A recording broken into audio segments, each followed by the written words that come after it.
3, 2, 1. Here we go!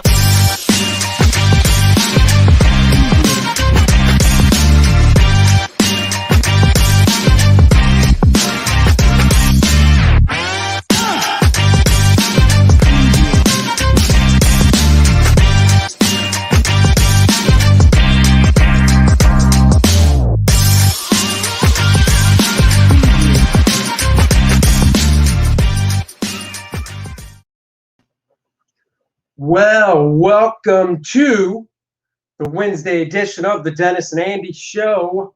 We are here for your enjoyment, your entertainment, your fun-filled afternoon. We've got a lot to talk about. Saw A Quiet Place 2, so we're going to let you know our thoughts on that. Starblades, book we got off of Indiegogo, creator Kyle Ritter teamed up with Ethan Van Sciver's All Caps Comics to put this out. We're going to review that bad boy and new funny books and all. Yeah, we got, of course, it's what day of the week? Wednesday, new funny book day, new funny book day. What's up, Pop Culture Avenger? Welcome to the house. Welcome. So let's review real quick the new funny books that we got, and then we will move on from there. So adding to the stream, we've got an X book, which means it's a Dennis book. That's right. And it looks like the it looks like the ball is starting and people are arriving. It is. For the ball of balls. The gala that almost nobody's talking about. This potentially could be the biggest flop that I have seen in X-Men in a long time. Are you caught up? So have you read 19 or are you behind? On X-Force, I think I know I read 18. I don't remember if I read 19. I have to see the cover. So I'm mostly kind of caught up with the X stuff. But man, I've had a lot of good comics to get caught up on. I just did the full review today for Origins 1 through 3, Blade Runner Origins. Okay. And so I got that up and running, and yeah, that's just really solid and stuff. So yeah, it's X. We'll see what happens. Another X book. Marauders. Is that the White Queen? It is. I see, showing a little bit of skin. Yeah, look at that. Really interesting outfit. You know, I don't mind this one, actually. The headpiece I could deal without.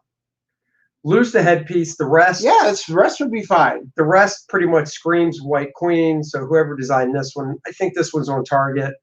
Yeah, the headpiece has got to go. We did an entire review of all of the new outfits for the gala. Yeah, hit and miss. It's always hit and miss. Hit and miss. Hellions, another gala fun-filled issue. Yep, more X. So at least I can say the art's nice on the inside of these. They are. Oh, Nocterra, that's one Dennis and I both get. We're really enjoying the story. You know, it's by Scott Snyder and Tony Daniel of DC Comics fame. It looks like they have moved on. Who the hell knows what DC's doing these days? I know I'll do a quick flip on this book this week, and it's about time to do a full review of the story up to date. So hopefully things will slow down here, and I'll be able to crank out a good full review of it. But it's been a good story. Sweet. Yeah, I like it. I like where it's going and stuff. And, you know, of course, I'm a big fan of Tony's artwork. Heroes Reborn. Well, I like the art in this one, unlike last week, where, well, once again, last week, I liked the guy that drew it. He just wasn't proper fit for the book. I like this art. If this artist drew the whole series, I wouldn't have an issue with it because, you know, it's good looking stuff. But once again, it just pulls me out of the story. All this, every issue drawn by somebody else. Yeah, I did a quick flip of all of them, and then I just did the full review of 3 and 4 the other night. So you can go on and, you know, take a look at that. Heroes Reborn. It's been hit or miss. Unfortunately, I think a little more miss than it has been hit. Uh-oh. Well, only 2 issues left. Here's a fun one. 0 Point, Batman Fortnite. this has actually been a surprisingly fun series. It's coming out more than, it's got to be every 2 weeks. It's every other week. That's what I thought, because I was like, either time's going by really fast or this is every other week. So that's nice. It's a 6-issue series. This is issue 4. So, instead of 6 months, it'll be what, 3 months? Yeah. So that's nice. It's been fun. I just did the full review up to date on that one too. A surprisingly fun story. This has been my surprise hit for DC. Last issue was Snake Eyes. It was the introduction of Snake Eyes into this. So Batman versus Snake Eyes. That was pretty enjoyable. You can go back and then take a watch. Yep. Deep Beyond, another one Dennis is keeping up on. Nice sci-fi, takes place in the future, sci-fi thriller. Yep, been solid. I'll be doing the quick flip on this one, and I'll probably do the same thing for the Deep Beyond series. I'll probably do a 2-date, storyline, do a full review of it as a whole, because I think once I get between 3 and 6 in, I think we'll do the full reviews, and we'll see if it winds up staying on my list or not. Uh-oh. Serial by Terry Moore. Terry Moore of Strangers in Paradise fame and Echo and other things, his new book.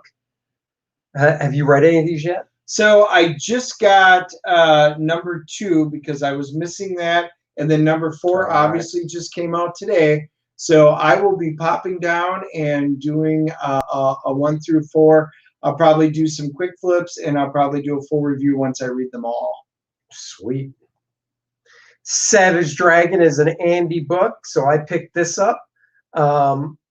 Enter North Force, which is Eric Larson's Canadian team, Alpha Flight. I'm looking forward to it. I've been getting Savage Dragon for 259 issues as of today, and I'll keep trucking as long as he keeps putting it out. To me, it's fun superhero comics. It's the type of stuff I really enjoy reading.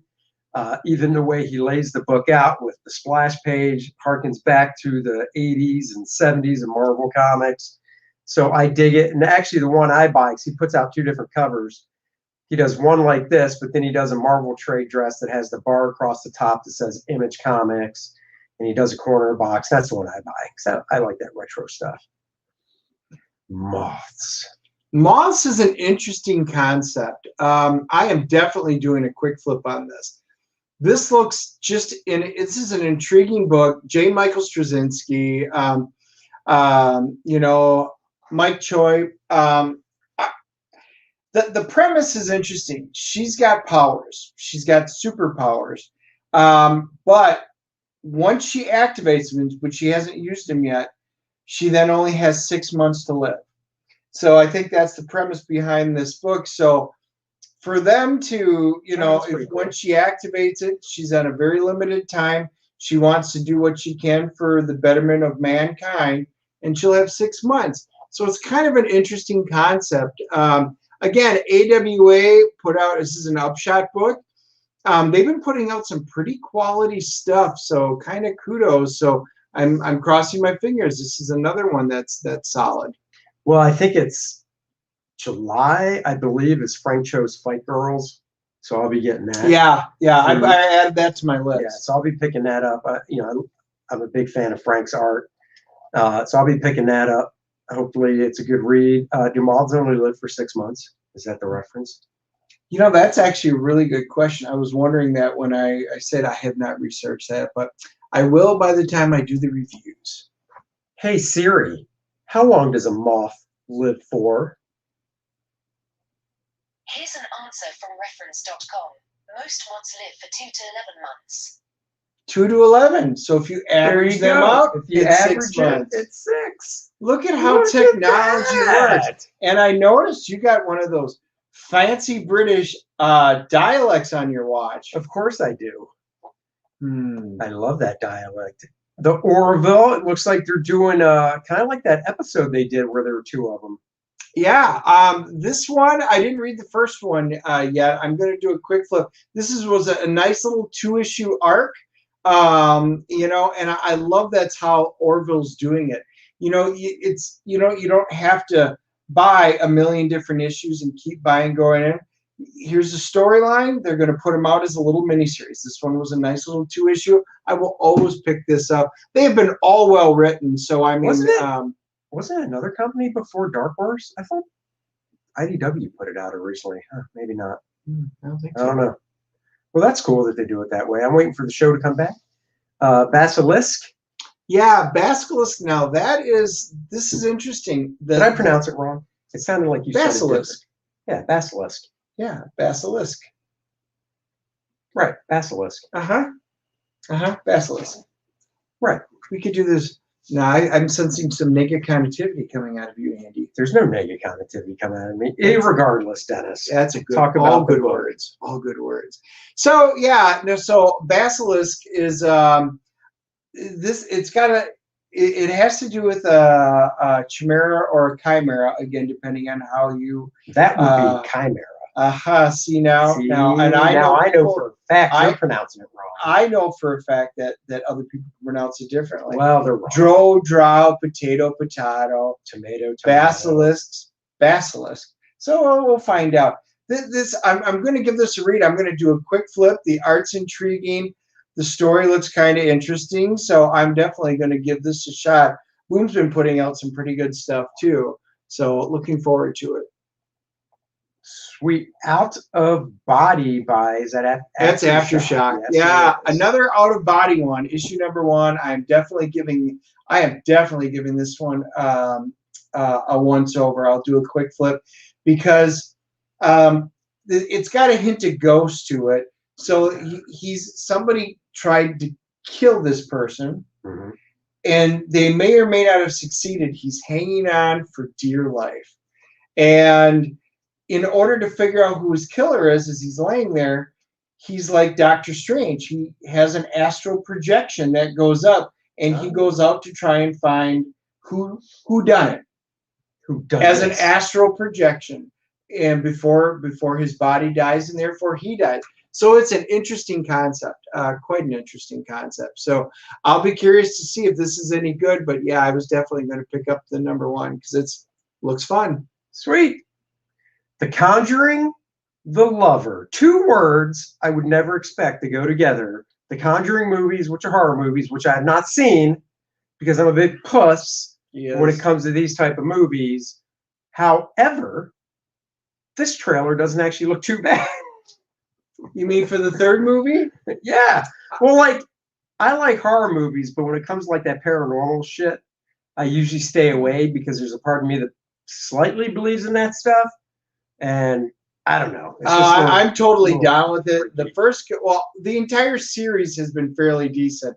The Conjuring title movies are really good, and I mean they're just very, very well done. So I can't wait for the 3rd one to come out. I think I might have to have a viewing party and watch the first 2 because yes, I own them all. And then Andy, you may have to just come over and see if you can make them through it. I think I could probably do that if you have a viewing party because you and I could sit on the love seat together. There you go. You could cuddle me. And you probably bring your 15-pound blanket, which, by the way, my wife is dying to get. She really wants one now. So I will be. Damn you, Andy! I'm going to probably have to find one for Christmas. So this is a tie-in. The Conjuring the Lover is a tie-in directly to the new Conjuring movie, which is coming out. I'm not quite sure if it's going to be a little bit of a prequel leading into it. It just says tie-in. So I'm not 100% sure where it's going to fall in until after we read this and then see the movie. But we will definitely be talking about this in the future. I think it looks pretty interesting. The art looks solid, and I can't wait for the story. Sweet. North Force. You're on. Wait a second. Deja vu. No. Eric decided to put out a 0 issue called North Force. It's the same guts to Savage Dragon. However, the difference is, obviously besides the cover with the title, Savage Dragon has a backup story whereas the back of this book is bios a la the Marvel Universe of the North Force characters. So being the completist that I am, I did buy them both. I don't think there's any dialogue things that are different. I can't remember if Eric said there's some dialogue stuff or not. I'll have to read them and find out, but I'm a completist. So. I picked it up too. I actually looked at it and went, you know, I stopped reading Savage Dragon, but this just looks cool. He's right with the bios and stuff in the back. It piqued my interest. Maybe this will get me and go. I hearken back to the days of Alpha Flight.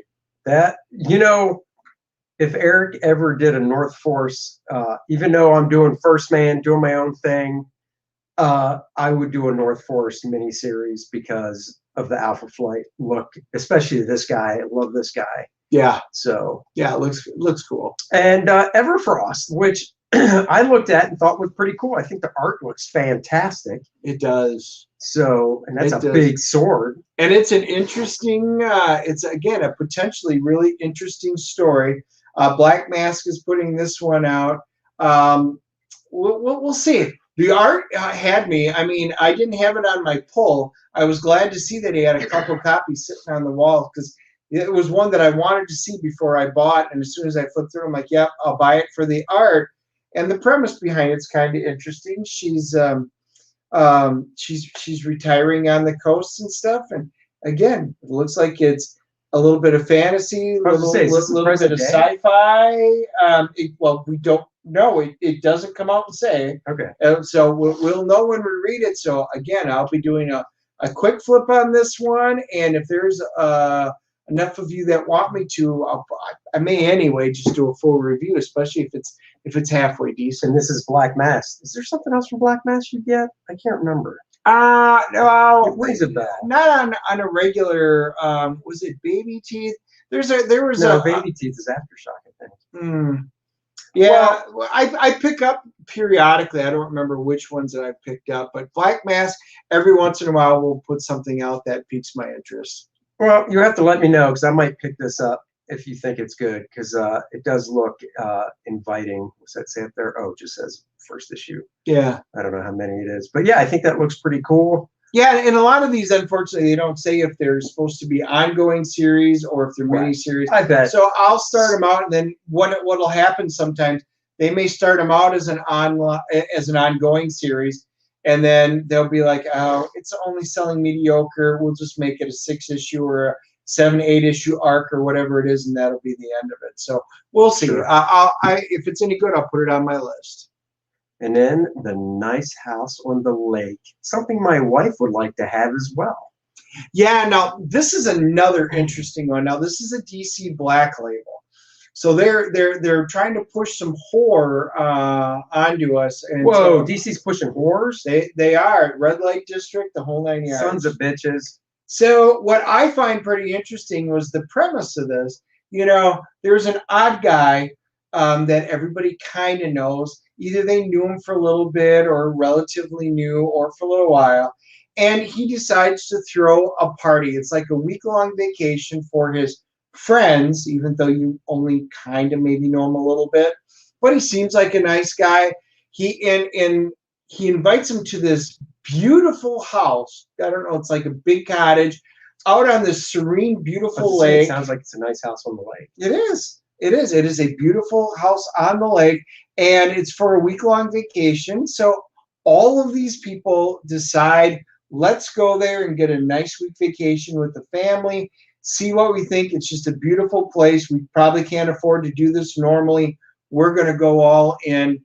And then obviously there's something off with him. But we don't know what that is until we read it. I will do a quick flip of this and probably a full review. Could have something to do with the bones in the lake. What? I know. Looks pretty cool. Oh, look, there's our graphic. Isn't that nice? I did that to promote our show. So now we will talk about A Quiet Place, which was 2. We had a hell of an interesting experience on this sequel. So we're so happy that the theater was kind of popping. There were quite a few people in, which we liked. Masks optional. Yep, it was very nice. We got in there, and then we were like, Mike, we're even in time. We got our popcorn, we got the sodas or an icy. We're all sat down. My wife came with us because she wanted to make sure she could see this with us. And we started watching the previews, but the lights were on. Just as bright as you see us right now. Yep. The lights were shining down on us during the previews. I was like, huh, I think somebody made a mistake here. Oh, yeah. So I walked out and went and talked to the manager who was behind the concession stand. I'm like, hey, Theater 21, the lights are full blown on.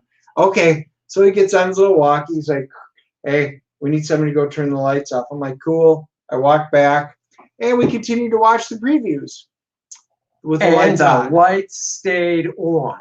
Yep. And now, previews these days are 20 minutes. So I'm looking at my watch. Movie's supposed to start at 5:30. It is now 5:49. The last preview starts to play. I'm like, forget it. It's a Snake Eyes preview. I've already seen it. I'm going out. So I go out and, I run around to the concession stand. I'm literally, I don't know if I told you this, I'm about 20 feet away from the guy. Because the theater we were in was in the way back. So unfortunately, it wasn't the first one. You just walk out, boom. So I ran. I'm like 20 feet away. There's nobody really there. So I go, excuse me. And the guy looks over and he's like, what can I do for you? And I said, Theater 21, the lights are still on. And I'm not talking the little circular dimmers. I'm talking the big rectangle ones. They're still on. Can we please have them turned off? And he's like, oh, yeah, the manager, was the movie about to start? I said, yeah. He goes, oh, the manager said they'll go off when the movie starts. I'm like, okay. Chug back to the theater. Movie starts. Lights are still on. Now, there's only 6 of us in the theater. But this particular one was a very small theater. It was a small theater, right? It wasn't and after were the big theater. theaters, but we happened to be right in between in a nice little one. Yeah, we were in a theater that I'm going to say it was one of the ones that 40 people maybe. 40, 50 tops. Yeah. So the row we're in, it's Dennis's wife, Dennis, me, empty seat, and then 3 more people. It's only 7 across, and they have an empty seat. So there's literally 6 of us in the theater. So we're joking about it. The woman sitting one over for me in the other party, she's like, oh my God. So she gets up and goes to Tom, comes back. And we're at least 5 to 8 minutes into the movie now. So I mean, full light. The full, the theater started at full light, and we're like, wow, I could have done this at home and flipped on my bright lights. Yeah. She sits back down. She's like, all right, I told them they're going to get on it. And I said, it's pretty sad when 3 of us have to go complain, and there's only 6 of us in the theater, so they're literally pissing off 50% of their audience. So I'd say about 12 minutes into the movie, lights went off. Finally. Yes. So on to the movie. The good news is this is the quiet place too. A quiet place too. It's not the dark place or the dimly lit place or the really bright place, because that would have affected the movie. But because this is all about sound, I think it was fine. And Andy and I had a bet going into this movie, if you remember, how many minutes? Oh shit! That you forgot, didn't you? I did. How many? I think minutes? I won. You weren't even in the ballpark. No, I think I won. No, John Krasinski wasn't even in the movie 6-7 minutes. Oh, it was shit. No. Even Susie, we talked about it this morning. Oh, no way. He was in that movie. Okay, so the bet was over 20 or under 20. I said, because if you've seen the preview, so none of this is spoiler, Krasinski's in the movie. And he's in the movie because they do a flashback to the day when the shit hit the fan with the aliens and stuff, right? So I said, well, I'm going to assume, because they want to get the people in, Krasinski will be in the movie in a series of flashbacks sprinkled throughout the movie. It's not just going to be one and done. And I said, I give him at least 20 minutes or more screen time. And you said, Under 20 minutes. I'm like, there's no way, because he's just going to be in it for the initial flashback. I don't think it's going to be that long, and that'll be it. That because he's dead. I mean, we already kind of know that. Spoilers if you haven't seen the first one. Sorry about that, but God damn it, he dies. Yeah, whatever. If you haven't seen it by now, well, then that's on you. So he was in the flashback. He was in the flashback. So this isn't a big spoiler. No story stuff is given away. There were no sprinkling flashbacks throughout the movie. It was literally day one, the shit hits the fan. Then it goes to day 464, which I remember specifically being 464 because I thought to myself, a year's 365. So this is literally not even a year and a half into this mess. And then the next thing I thought was, let's see, did not like the first one. Really? Oh, I like the first one. I've already talked to people who also didn't like the first one. Really? Yes. Why? Why didn't you like it? Pop, tell us. So anyhow, my first thought was, well, I should have watched the first one over to see exactly when it ended, because now I'm thinking, did that one end on day 464? Did that first one even have days listed? I don't even know. And it's been so long because we saw that one in the theater when it which came was out. At least 2 years. So this one was supposed to come out last year, 2020, which means the first one came out probably 2018. Okay. Yeah, my guess. Yeah, 17, 18. But I remember it had a really low-key rollout. Nobody was expected to be a mega hit, and it wound up being big. Matter of fact, they interviewed John Krasinski about this, and he goes, they're like, wow, this did so well, you need to do a sequel. He goes, this is not a sequel movie. This is a one and done. This isn't. I didn't design anything to be beyond this particular movie. He's like, if this was going to be a sequel, do you think I would have killed myself off? Because, Krasinski wrote and directed it. Yeah. No, he's like, of course I wouldn't have. Yeah. But I will give credit where credit's due throughout this. So anyway, under 20 minutes, I won the bet. I know for a fact. You did. No, I give it to you. Yep. He was in it for 19. Yep. It's under 20. Yeah, 19 seconds. Oh. So you did. What did we bet? I don't remember. $1. Yeah, something like that. It was one of our meager little bets. But what they did do, because again, we're dealing with the core family that survived, the story, they wind up being transient. They've been figuring things out. And the gist of the story is they're going to go find other humans that have survived. So it's got a little bit of, the zombie type movies like Walking Dead, only they're not zombies, or they're you've kind of figured, well, I don't even want to give that away, because they'll kind of lead you into what you think these creatures are. But they've got to go find them in order to find other humanity. And the kids have to step it up because obviously Dad died. And the kids were really young and dumb in the first one. I will say, using kids, the thing that's tough is, I am, like I said, I'm so curious if the first one ended on, say, like day 460 or 463. Yep. I'm going to say it didn't. And here's my rationale on why. Because the problem when you do sequels too far apart and you have kids is kids grow a lot faster than adults. You can literally do a sequel with, say, Dennis and I could film a movie today, and then we could film a sequel 3 years from now. And unless something drastically changes with us, we could basically say it takes place a month later and make it work. Yep. Right? Because of how adults age. But with kids, you get a kid like the oldest daughter who is 18 now in real life. So she was probably 16 when she filmed the sequel, which means she was 14 most likely when she filmed the first one. I mean, 14 to 16, that can be that can be a big change. And then she looks a little different. They did a good job. Right. So that's why I'm Millicent wondering. Simmons is in. She's deaf. And she's deaf in real life. In real life, yeah. So that's one of the reasons they brought her on, and she wound up playing a really good part. Takes after her dad. It's just a great thing that she did, because you see the character growth and the stubbornness that John had in the first movie. Right. So I mean, they really do a good job of tying the kids in. And then Cillian Murphy plays, the friend that you get introduced to at the beginning. Pop culture says it could be the fact that I had to have 3 people thrown out for vaping right next to me. Put me in a sour mood. I'm going to go out on a limb and say that's what did it and not the movie itself.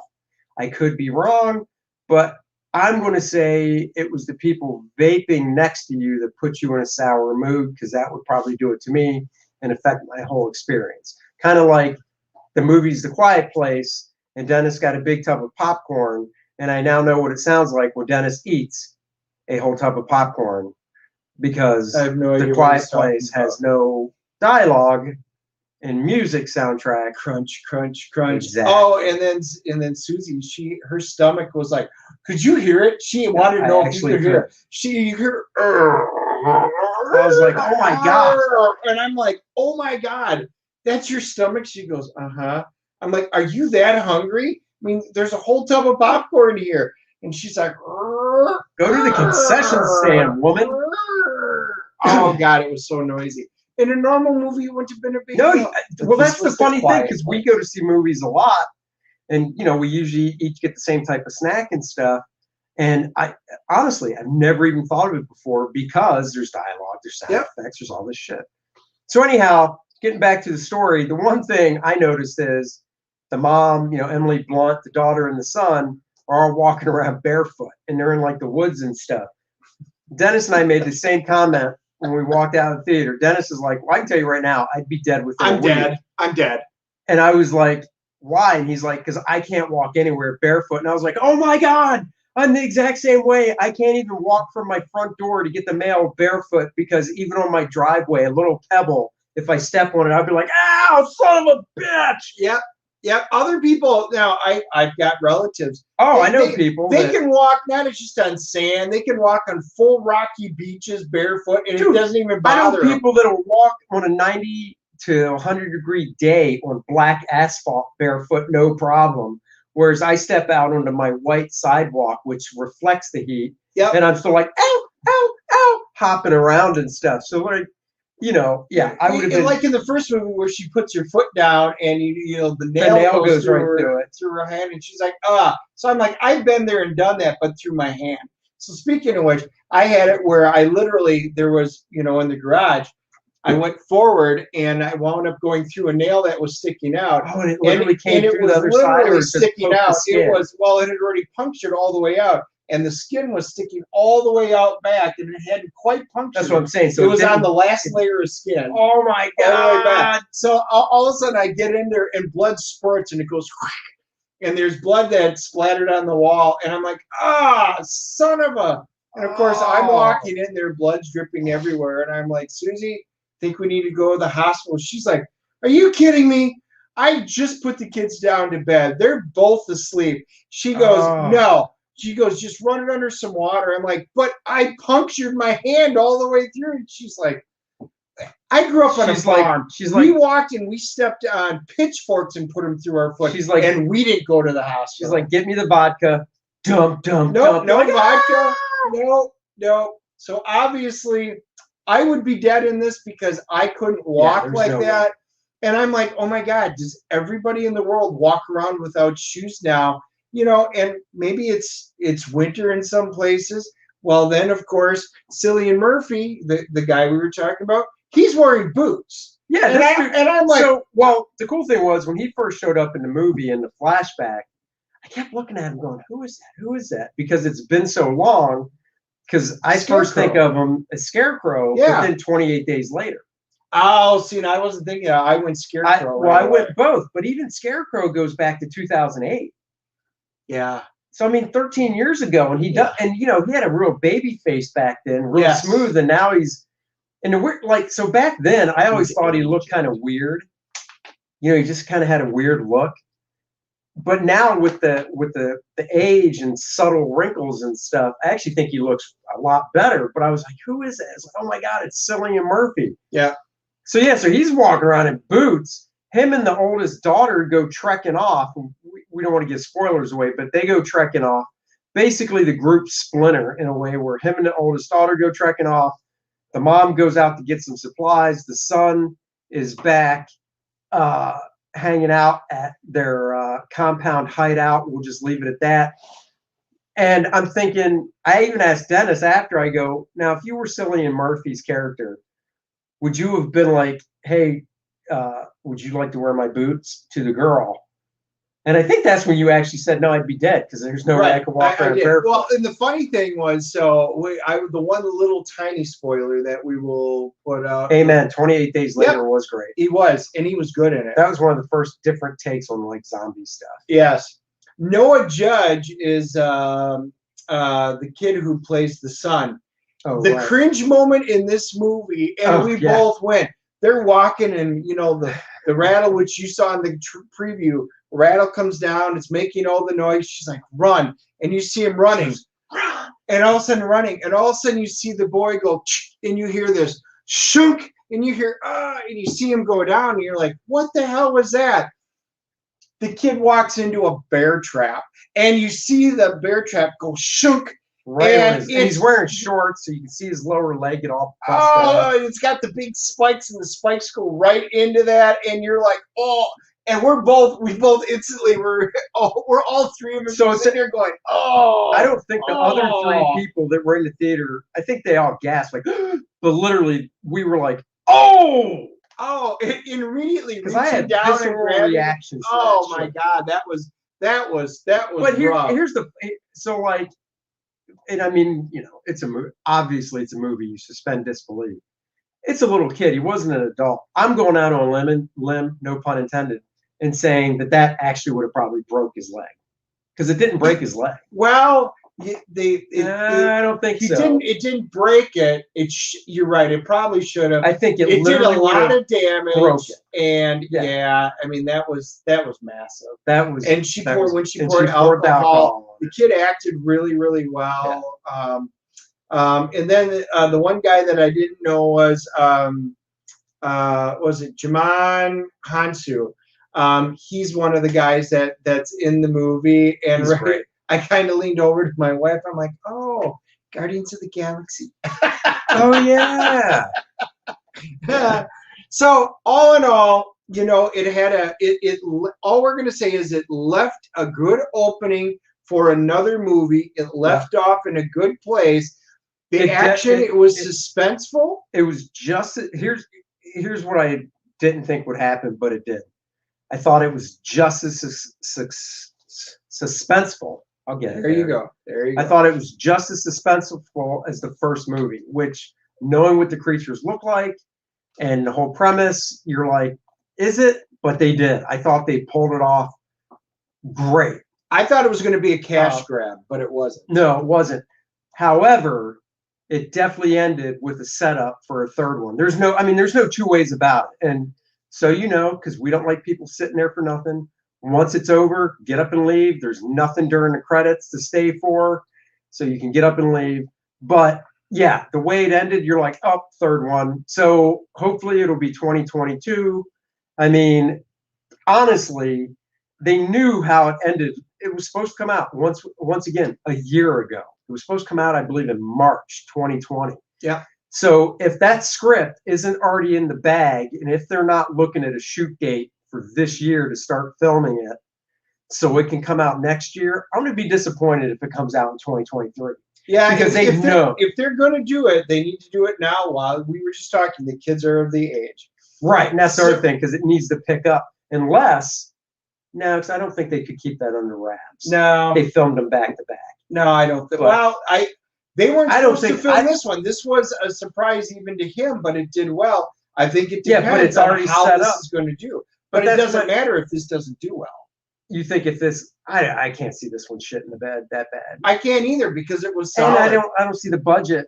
Besides Krasinski and Emily Blunt, well, the budgets aren't huge. No, I don't know. That's something we'll have to look up and see what the budget is. But the action was solid. The acting was really well done across the board. All in all, I really enjoyed this movie more than I thought I was going to. Honestly, I did think it was just going to be a cash grab. CGC rating, Andy. Oh, I'll give it a. I'm gonna go and give it an 8.5. 8.5. I thought it was great. We're close. 8.5. I thought it was good. I've given it an 8.0, which is probably just above what I gave the last one because this was, in my mind, a little bit better of a movie. I liked. There was nothing I disliked about it. There were a few things you're like, God, kids are so stupid, and you knew they were going to write them that way. But that's okay. That's okay. It's a good movie. It's worth spending the money. If you like these kind of movies, see it in the theater. It is definitely worth seeing on the big screen. Oh, yeah, for sure. And before we move on, a little treat for you.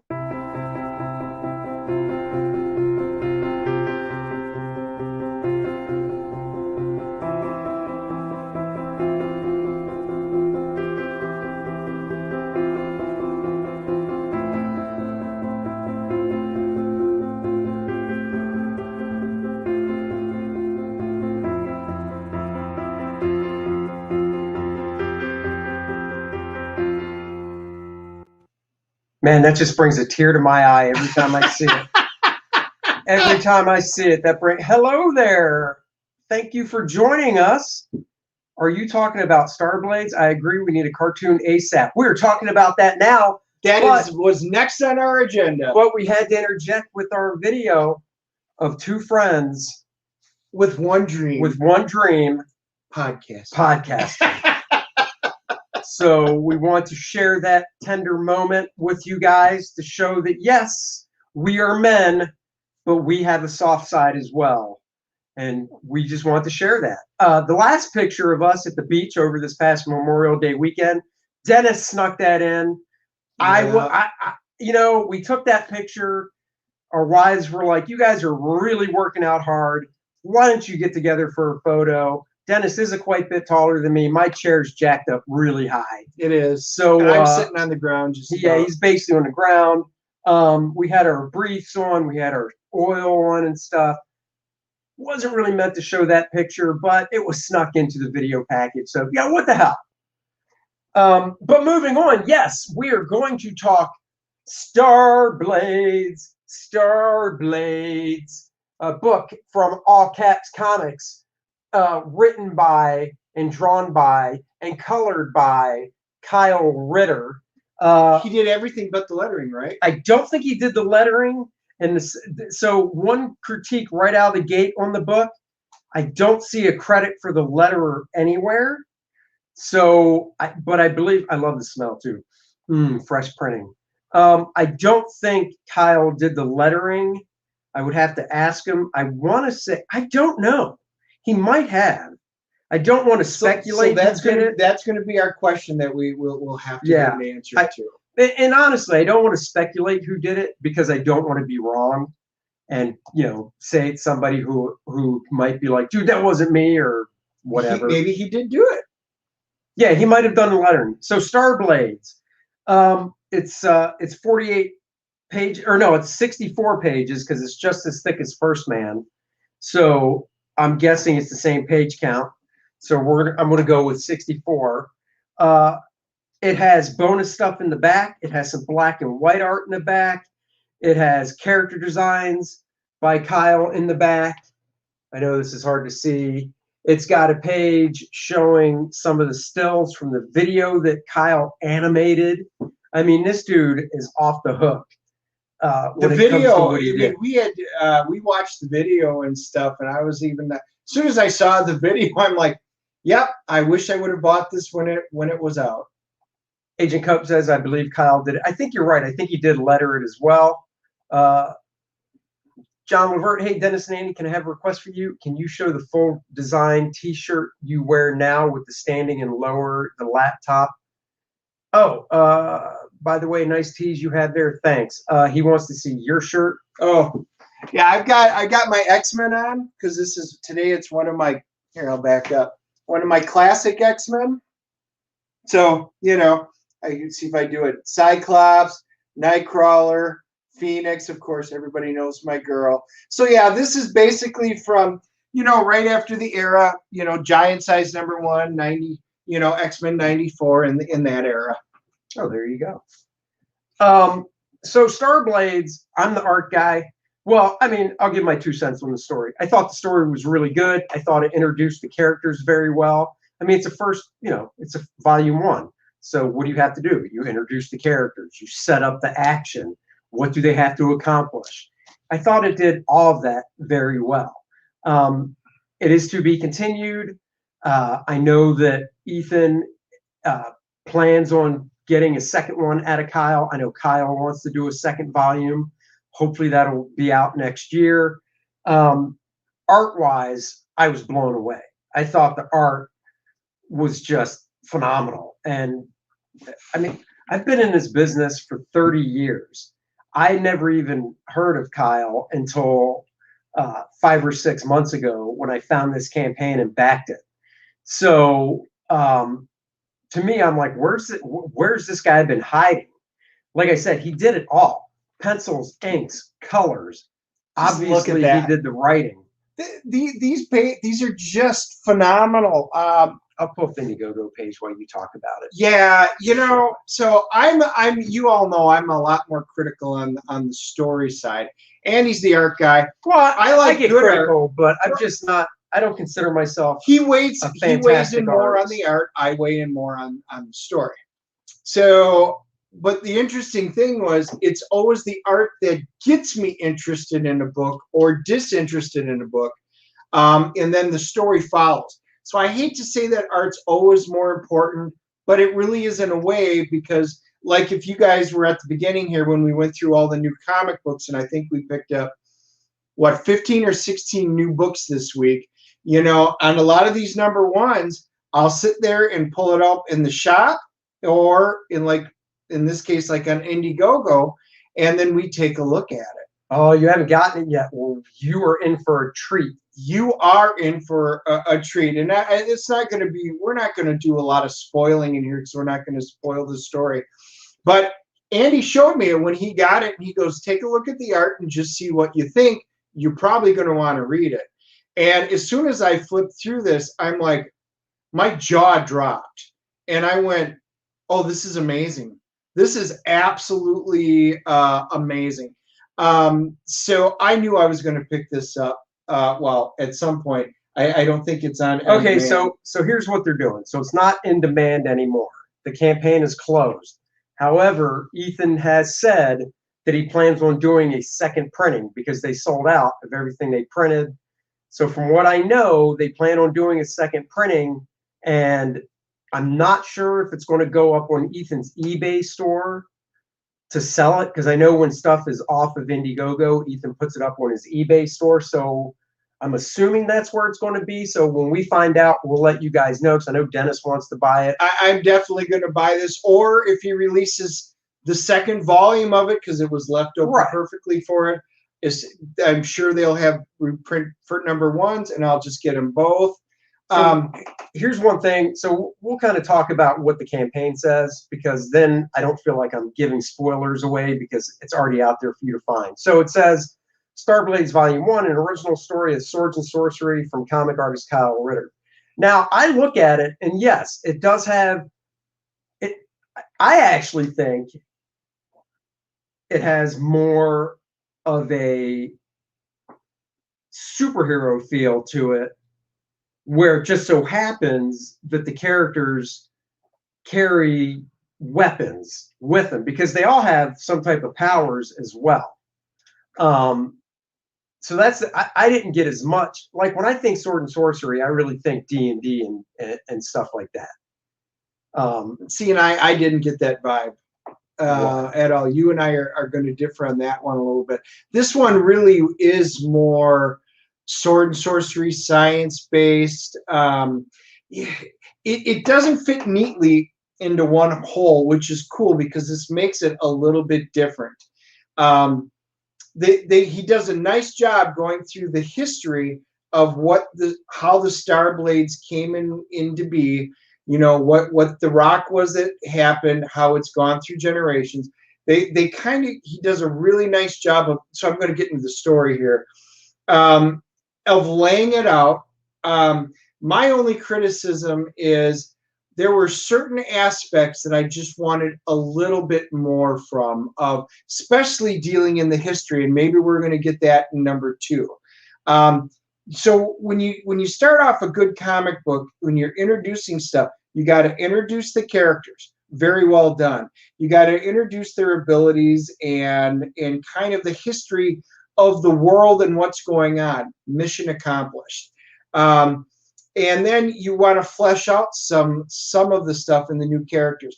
And I understand. I think it's almost like he was running out of almost time a little bit to do it, but it accomplishes what he needs to do.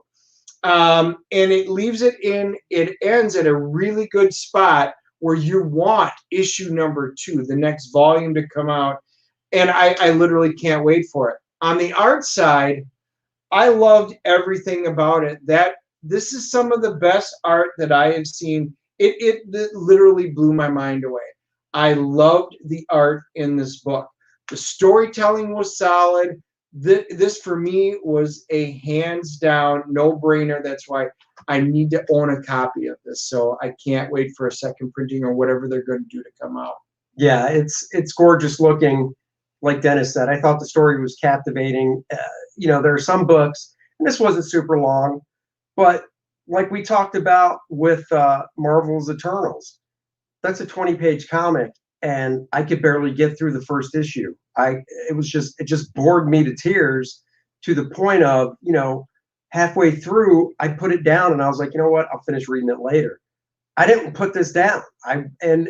Usually I kind of like to with things that are longer like this, so I get more enjoyment and come back to it. I didn't put it down. I read it, and then I went back and just looked through it and poured over the art, and I let Dennis borrow it. He brought it back today, so I'm going to look at it again. If you love stuff like that, well, of course, you would love First Man. First Man is the adventure you've been waiting for. Get on First Man. You know the drill. A college kid is a great power, and likes it. Penumbra has other plans, and hand delivers them fun 64-page action comic harkening back to the glory days of Marvel Comics, only on Indiegogo. That's right. On Indiegogo, still in demand, you can get the First Man 64-page graphic novel, the 40-page program book. Links are in the description below. If you haven't backed it yet, what are you waiting for? Books go out the next day. I've got them in-house ready to ship out. So support us, indie creators. But what we need to do before we move on is we need to give our CGC grading for Starblades Volume 1. Right, Agent Cub, have you done a review for First Man yet? Yes, where were you? I gave it a 10.0. Okay, here, hold on. First Man, the art is stellar. It leaps off the page. It harkens you back to the feeling you had of reading comic books when you were a kid with the sun beaming down on your face. It makes you feel happy because it's a joyous story of this newborn hero. Like I said, the art packs a punch. It slaps you in the face and says, just look at how good I am. The story is titillating and leaves you on the edge of your seat. My CGC rating is a 10.0. This Andy Smith cat's going places. Dennis, telling you, what do you say? I am telling you, he is very shameless in his self-promotion. Self-promotion? That was objective. Oh, that was objective. I enjoyed it. We did talk about it one of the previous ones.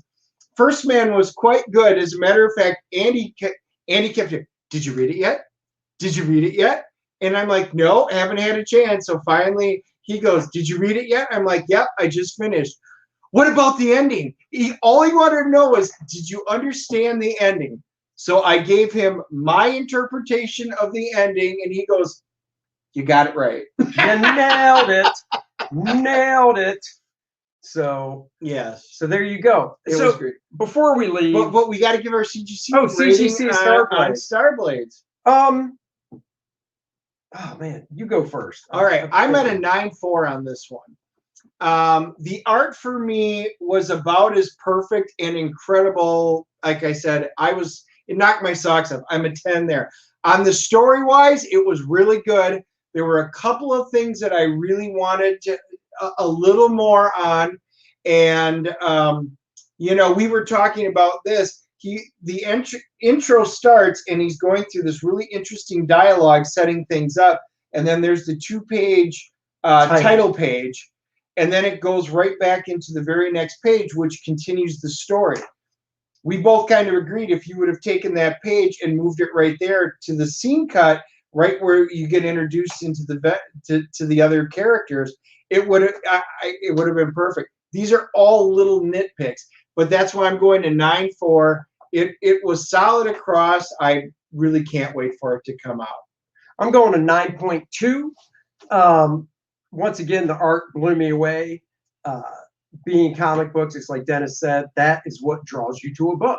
These aren't novels. You're not walking by and looking down at a rack, or in this case, looking at an Indiegogo campaign. The first thing I do before I read anything on an Indiegogo campaign is, just like a comic book shop, I look at the art. If I like the art, that's when I'll read about it and decide if I want to back it.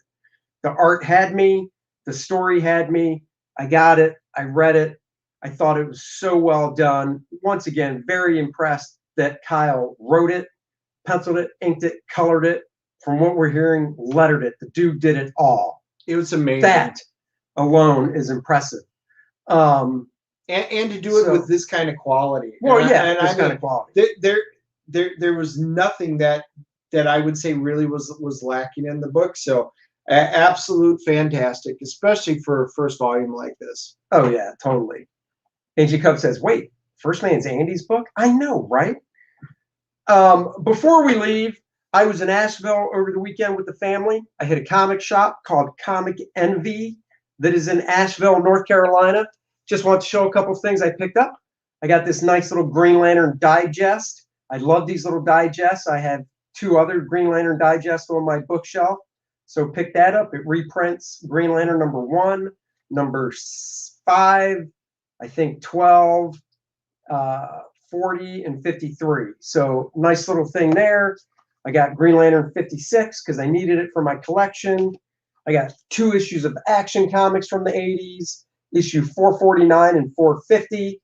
449 I picked up because Alex Saviuk drew it. You probably know Alex mostly for Marvel work doing Spider-Man, but he started at DC.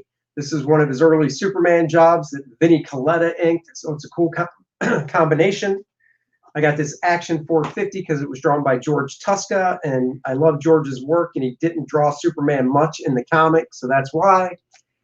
And then my big purchase of a dream book I've always wanted. I got it off eBay. And this stemmed off of, now we have to promote, well, if you haven't seen our interview, it was with Aaron, right? We had a show. Well, so Aaron Lopresti has been on our Monday night show twice. This last Monday he was on last week. All we did was talk about CGC graded comics and some of our key ones in our collections. So Aaron, to rub it in my face, held up his copy of Whiz Comics 22. It's a very hard one to find because it has Billy Batson and Shazam separate on the cover together. And this is a really hard book to find. Aaron's copy is a 6.5. And I know somebody else in the industry that owns a 6.5 and a 1.5. So he has 2 copies of the book. So after the show, I was looking on eBay and I found a 4.0 copy. It was the only one on eBay. Not going to go into what I paid for it, but I haggled because the guy said best, make an offer. So I made an offer. SDA says Shazam, Shazam, Shazam. You know it. We all love Shazam. Was at my local shop today. The owner told me he's been selling lots of indie titles, less Marvel DC. That's not a surprise. Yep. Are you going to keep the Whiz Comics sealed? Yes. This will be sealed. I already own a reprint. So I have a reprint of it in one of the DC hardback archive editions. So I already have this reprint so I can read it. I will not be cracking it. Nice. Yes. Nice whiz. Yes, it is. And hearty rock and roll, baby. So yeah, so this is a dream book. Excuse me. I kissed this book just like I kissed Dennis, with a very soft touch with my butterfly lips on his forehead when he sleeps at night. I'll tell you this. He called me up, and he texted me, and then he called me up and he's like, dude, I got this opportunity. Do I pull he's the man. trigger? He's the man. And then he talked about the price, and I said, you know, that's a solid copy. It looks good. I did the close-ups of it and everything like that. And I'm like, from everything that I can see for a 4.0, it's a nice-looking 4.0. I'm like, if you want this book, pull the trigger. Especially when we were pulling out all of these, books. And Aaron, you guys really want to have a good time, go watch that. It wound up being a 2-hour podcast. Yeah, it was a 2-hour stream. We talked about our favorite CGC books. It was show and tell. So but the premise was it turned into a show, because like a game show. It turned into our top 7 comics that we would want to be stranded on like a desert island with. And then we did round 7, issue number 7, our 7th favorite, and we would hold it up. Aaron has the goods. I will just say this, but it was really, really fun just to see what everybody's got, what they enjoy, why we did, and we picked on each other. We laughed a hell of a lot. But Aaron's got some great Shazam stuff, classic. Oh yeah, stuff. So definitely check that stream out. You'll love it. We will be back on Friday at 4 o'clock as usual, our 4 o'clock drinking show. We're going to talk a little Neil Gaiman and Sandman casting. Yes, we know you know about it, but we're going to shed our take on it. That's the fun thing. You see lots of people cover it, and you get the different viewpoints. Well, you'll get our viewpoint on the Neil Gaiman and his comments and people's comments on the casting. Any plans with figures in the future? You know, I'd love to do a bust of First Man. I actually have a sculptor sculpted a bust of First Man off of my design for me. I just got to see about how I would go about getting it made and produced and whatnot. But I would like to do that. Friday, we're also going to talk about the latest episode of Superman Lois. Got to watch that.